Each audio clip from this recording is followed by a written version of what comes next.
और दोस्तों स्वागत है आपका एक बार फिर से आपके अपने YouTube चैनल कंपटीशन प्रिपरेशन पे। आई होप आप सारे बहुत अच्छे होंगे और अच्छे से पढ़ाई भी कर रहे होंगे। साथ ही साथ 25 प्रश्नों को करने की आदत ही अब पड़ गई होगी, क्योंकि इतनी बार मैंने 39 शिफ्ट में 39 बार इधर CHSL के और इतने सारे क्वेश्चन हमने कर लिए। तो 975 क्वेश्चन ख़त्म होने वाले हैं। और आपको अगर आपने SSC CGL 2023 Tier 1 solve papers play list नहीं चेक करी तो चेक कर लें। उधर आपको सारे क्वेश्चंस 975 CGL में पूछे गए इस बार फ्री में मिल जाएंगे। ठीक है, ये 26 जुलाई की थर्ड शिफ्ट है मैथमेटिक्स के। तो चलो 25 प्रश्न है, 25 प्रश्न 25 मिनट हमें साथ रहना है। तो चलो स्टार्ट करते हैं। A, B और C किसी कार्य को 15 दिन अगर सेम ऑर्डर में काम करें अल्टरनेटिवली तो ख़त्म कर सकते हैं। प्रश्न अच्छा है। A, B और C, पहले A जाए फिर B जाए फिर C जाए, तो ऐसे काम करें तो 15 दिन में ख़त्म हो सकता है। A की इफ़िशियंसी B के बराबर है, यानी A और B बराबर पे हैं, जबकि C की इफ़िशियंसी A की इफ़िशियंसी के बराबर है।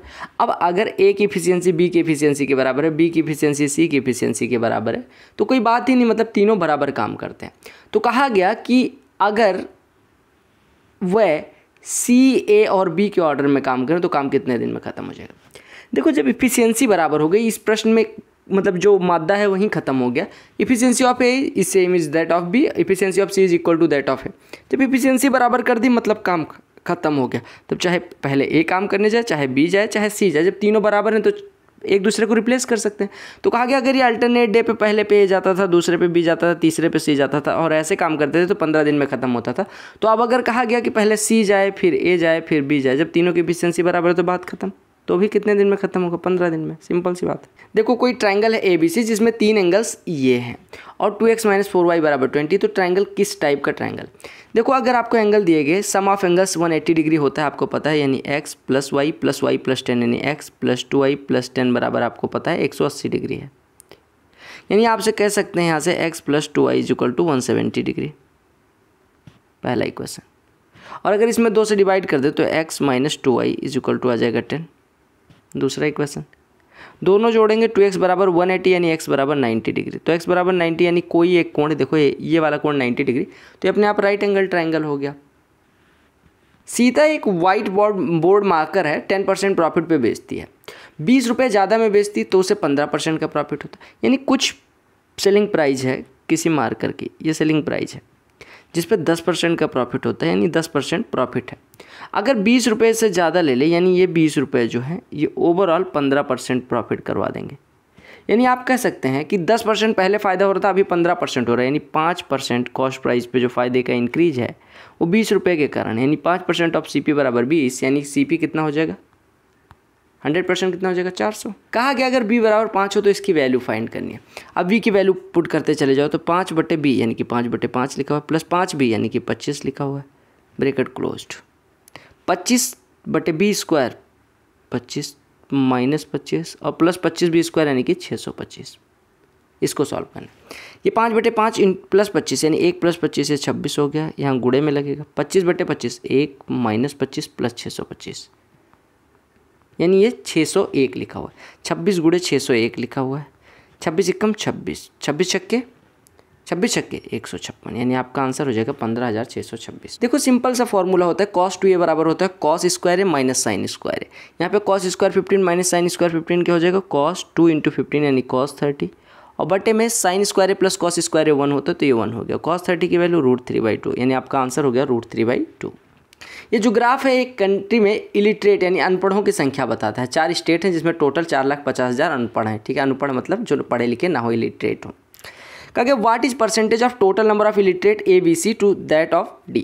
What is percentage of total number, यानी ABC में जो टोटल इलिटरेट हैं वो D का कितना परसेंट है? ABC यानी A, B और C मिलकर कितना हो रहा है? 22, 14, 36, 20, 56। 56, 44 का कितना परसेंट है? आप कहेंगे 56/44, 4 से कटेगा 11, 4 से कटेगा 14, 11 × 11, 3 30, 11 दूना 22 और 8 11 88, यानी 1.28 × 100 कर देंगे तो 128% के करीब आ जाएगा। किसी वस्तु का अंकित मूल्य क्रय मूल्य का 40% ज़्यादा है, यानी कि मार्केट प्राइस और कॉस्ट प्राइस की बात करें, यानी कॉस्ट प्राइस अगर 100 है तो मार्केट प्राइस से 40% ज़्यादा है, यानी 140। अब कहा गया सेलिंग प्राइस जो है वो 73 से ही 1/2%, 73 से 1/2% कितना होता है? 147/2% किसका है? यानी कि जो मार्केट प्राइस है वो सेलिंग प्राइस है सेलिंग प्राइस जो है वो मार्केट प्राइस का कितना 73 से 1/2%, यानी कि 147/2% है। ठीक है, तो आपको बताना है परसेंटेज प्रॉफिट। देखो 20 सत्ते 140, 20 धाम में 200, 7 से गुणा करेंगे, 14 सत्ते 98 यानी 980, 980 में 49 जुड़ेगा तो ये हो जाएगा 1029, यानी कि 102.90 आपका ये हो जाएगा। 100 रुपये में ख़रीदा गया, ये सेलिंग प्राइस की बात हो रही है। ठीक है, 100 रुपये में ख़रीदा गया, 102 रुपये में बेचा गया, तो कितना प्रॉफिट 2.9 का।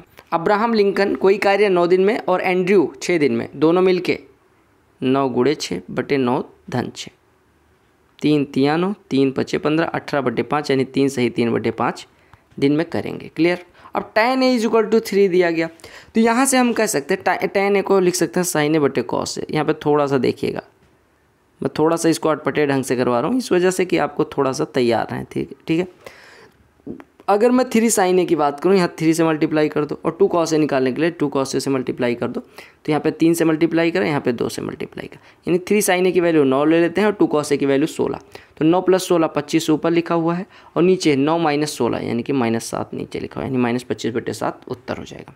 इक्विलेटरल ट्रायंगल की एरिया बतानी है जिसकी साइड 16 सेंटीमीटर हो। आपको पता है इक्विलेटरल ट्रायंगल की एरिया अगर साइड ए हो होती है √3/4 × a², तो a की वैल्यू 16, 16 का स्क्वायर 256, 256 4 से कटेगा, उत्तर 64, यानी 64√3 आपका एरिया हो जाए। एक साइकिलिस्ट है जो 20 किलोमीटर 120 मिनट में, 120 मिनट मतलब 2 घंटे, यानी कि पहले 20 किलोमीटर गया 2 घंटे लगे। ठीक है, 25 किलोमीटर गया 1.5 घंटे, मतलब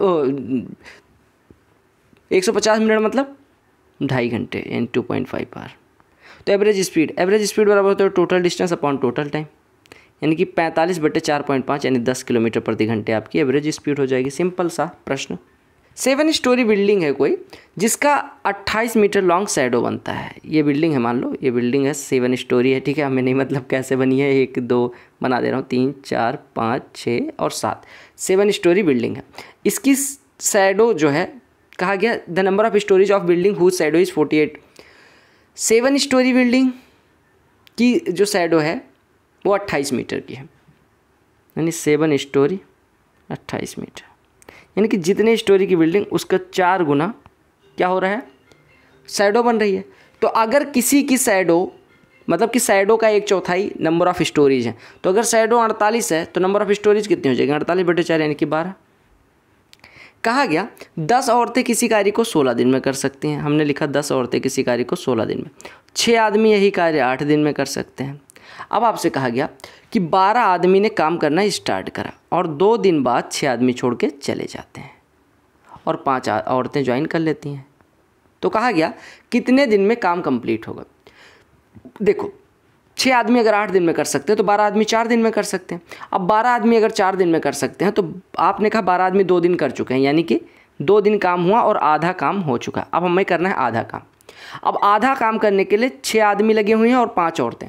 आपको पता है 10 औरतें 16 दिन में कर सकती हैं, तो 5 औरतें कितने दिन में कर सकती हैं, 32 दिन में। यानी कि 5 औरतें 32 दिन में करेंगी और 6 आदमी, आपको पता है 6 आदमी, अगर 6 आदमी लगे तो 1 दिन में कितना कार्य करते हैं।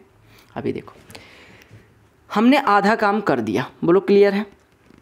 क्यों? क्योंकि 6 आदमी 8 दिन में कर सकते थे, हमने 12 आदमी लगाया तो 4 दिन में कर सकते हो, और 12 आदमी ने 2 दिन कर दिया, यानी कि हाफ काम हो गया। अब हमें हाफ काम करना है। हाफ काम करने के लिए 6 आदमी लगे। 6 आदमी 1 दिन में करेंगे 1/8 काम, देखो यहाँ से, और 5 औरतें 1 दिन में करेंगी 1/32 काम, यानी कि 1 दिन में टोटल काम कितना होगा, 5/32।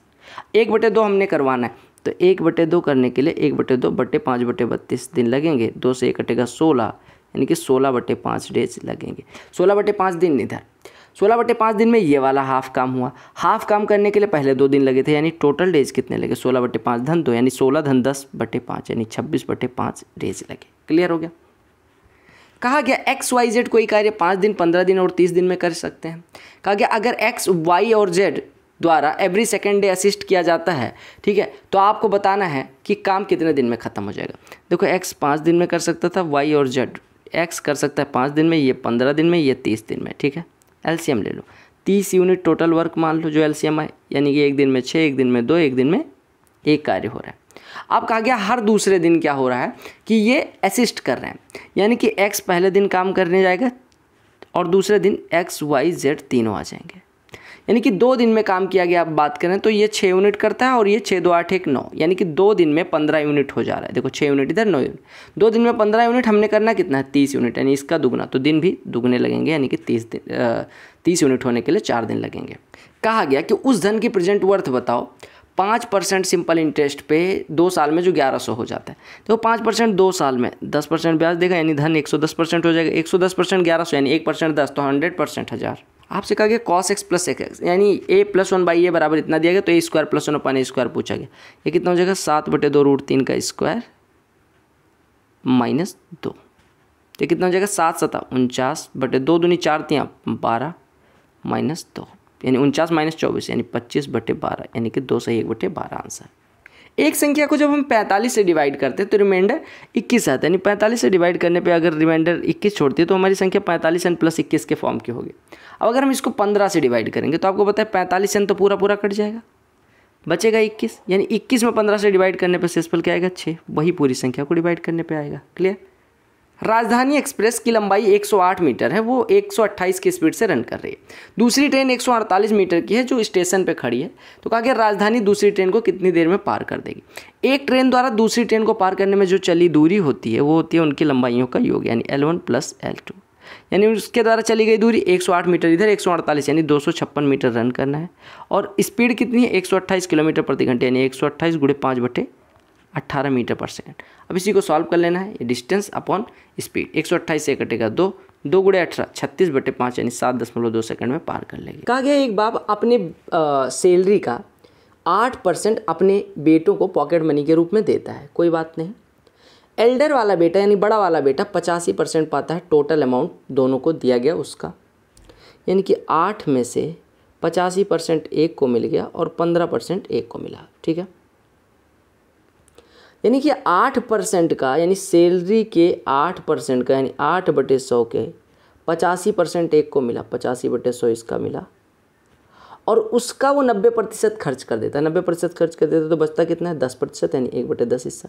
और ये वाला हिस्सा दिया गया आपको 17, इसकी वैल्यू दी गई 17। तो आपसे पूछा गया सैलरी कितनी, इसी को सॉल्व करना है, बाकी कुछ नहीं है। ठीक, 4 दूनी 8, 4 से 25 हो जाएगा, 2 से ये 5 हो जाएगा, 5 से ये 17 हो जाएगा। ठीक है, 17 से 17 कट जाएगा, यानी सैलरी बटे 25 गुणे 100, सैलरी बटे 2500 बराबर 1, तो सैलरी बराबर क्या हो जाएगा 2500, यानी उसकी सैलरी कितनी हो जाएगी 2500। प्लस 1/x की वैल्यू √6 दी गई, तो यहाँ से हम कह सकते हैं x² प्लस 1/x² कितना हो जाएगा √6 का स्क्वायर माइनस 2 यानी कि 4।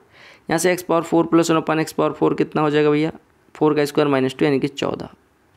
अब जो भी होगा 14 से कट रहा होगा, 14 से ये कट रहा है नहीं, ये कट रहा है नहीं, ठीक है, ये कट रहा है नहीं, एक ही ऑप्शन है जो कट रहा है, आप कर सकते थे, क्योंकि x⁴ माइनस 1/x⁴ के 2 फैक्टर होंगे, x⁴ plus 1/x⁴, x⁴ minus 1/x⁴, ऐसे भी कर सकते थे। अदरवाइज x माइनस 1/x निकाल लेते हैं। x माइनस 1/x क्या होता है अंडर रूट में x प्लस 1/x का स्क्वायर यानी 6 माइनस 4 यानी कि 2। अगर x माइनस 1/x √2 है तो x² प्लस 1/x² कितना हो जाएगा x² माइनस 1/x² बराबर हो जाएगा, अरे √6 इंटू √2 √12 यानी 2√3।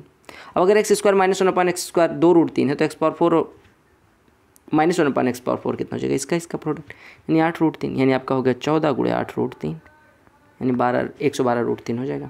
ये बाई चार्ट पढ़ना है और उत्तर देना है, बार चार्ट। ठीक है, ये आपको भुट्टो की जो प्रोडक्शन है अलग अलग सालों में वो दिखाया गया। ठीक है, कहा कि what was percentage increase in 2019 compare to 2017। 2017 की तुलना में 19 में कितना इंक्रीज।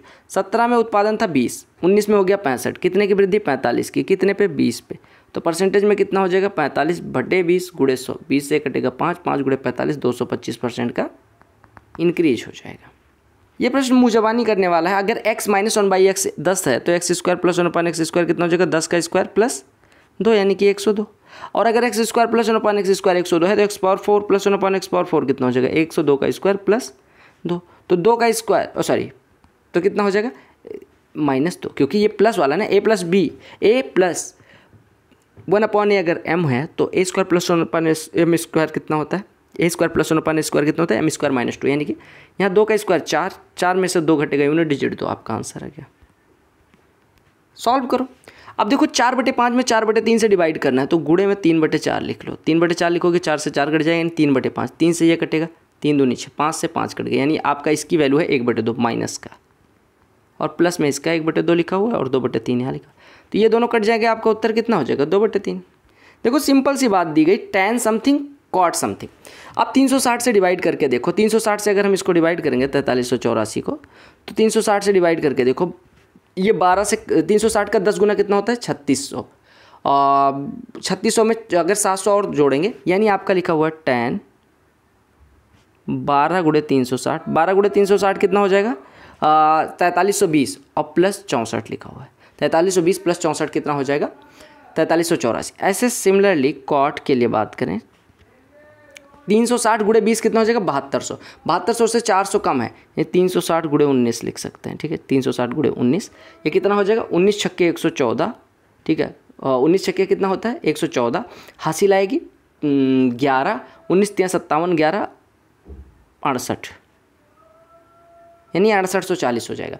कॉट इतना माइनस, यानी कि 6840 हो गया। एक बार फिर से करना, 19 0 0, 19 छक्के 114, हासिल है 11, 19 × 57 11 68, माइनस इससे कितना कम है 26। समझ है? आप देखो, आपको पता है फर्स्ट, ये वाला फर्स्ट क्वाड्रेंट में जाएगा, क्योंकि 360 के 12 राउंड मारने के बाद 64 आएगा, तो फर्स्ट क्वाड्रेंट में सारे पॉजिटिव, और 360 पे कुछ चेंज भी नहीं होता, यानी लिखा हुआ है tan 64। और ये वाला देखो tan 360 माइनस, वो कॉट 360 माइनस, आपको पता है कि यहाँ पे ऑल पॉजिटिव होता है, यहाँ पे साइन कॉस, यहाँ पे कॉस tan कॉट, यहाँ पे कॉस सेक, यानी कि कॉट इसमें अगर आएगा, कॉट 360 माइनस में जाते हैं तो वहाँ पे कॉट निगेटिव होता है, यानी इसकी वैल्यू हो गई माइनस का कॉट 26। और मैंने आपको बता रखा है कि tan ए बराबर कॉट भी होता है अगर a + b = 90, 64 26 90, यानी हम tan 64 को कॉट 26 भी लिख सकते हैं, तो कॉट 26 माइनस कॉट 26, आपका उत्तर 0 हो जाएगा। एक क्यूबॉइडल बॉक्स का जो साइड है वो 12 है, टोटल सरफेस एरिया कितना होता है 6 × साइड का स्क्वायर, यानी 6 × 144 कितना हो जाएगा 864। क्लियर? तो ये थे 25 प्रश्न जिनके साथ हमें मजाक करना था। आई होप आपको सारे प्रश्न समझ में आ गए होंगे। अगर समझ में आए वीडियो को लाइक, चैनल को सब्सक्राइब करना ना भूलें। मिलते हैं अगली वीडियो में, तब तक के लिए bye, take care, love you all the very best for all.